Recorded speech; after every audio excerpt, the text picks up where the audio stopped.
With all the new food scares, I bet you're wondering if there's any way you can know for sure exactly what you're eating and what you're giving your family. So we've come here to Canada in the University of Guelph in the Biodiversity Institute of Ontario, and Chris Whelan is here. Now, you used to be doing this in forensic labs for crime scenes.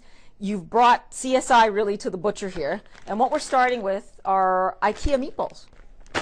All we really need is a 1 millimeter piece. A scrap of food. That's all it takes to screen and ID exactly what we're eating. It's going to have, is it beef and pork?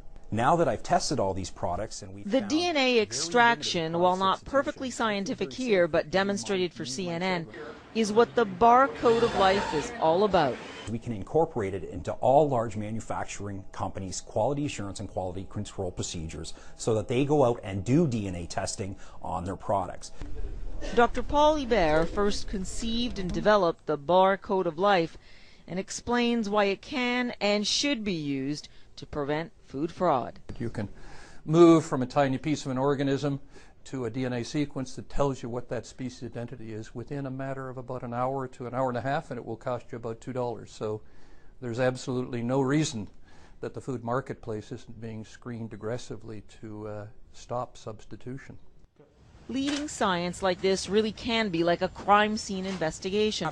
Not just horse meat scandals, but studies here have found as much as a third of U.S. seafood, for instance, is sold and labeled as one type of fish, but is really another.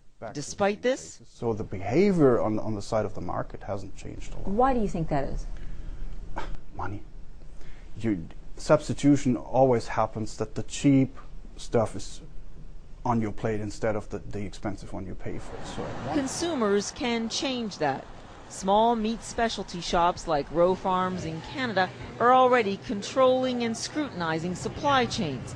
The farmers, the livestock, the meat packers. When you understand that supply chain and how it actually all works, yeah, I think we're very exposed. Meat crossing borders, companies cutting corners. Here they argue random DNA screening can and will be demanded more and more. I think that it's just a matter of time. That I think customers, as they've shown in our business, are prepared to pay a little bit more for something that they're confident in. Back in the lab, the meatball results won't be released for a few days.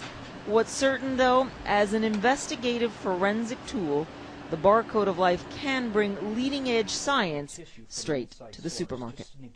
Paula Newton, CNN, at the University of Guelph in Canada.